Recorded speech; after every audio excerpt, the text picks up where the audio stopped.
The Congress party is organizing a Bharat Jodo Yatra. General Secretary and senior spokesperson of Assam Pradesh Congress Committee, Bobita Sharma, today informed that Yatra is being launched to unite all Indians against three growing problems: economic inequality, social divisiveness and the erosion of the constitutional rights. The Yatra would start on 7th September from Kanyakumari and it would go till Jammu and Kashmir after covering 12 states.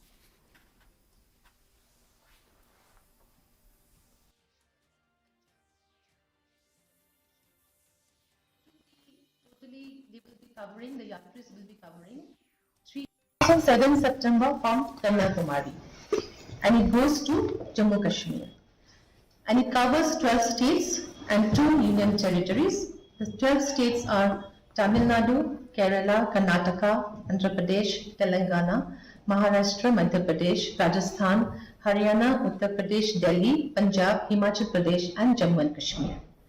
It will be totally, they will be covering, the Yatris will be covering 3,500 kilometers and it will take 150 days to cover. Another weather report. The maximum temperature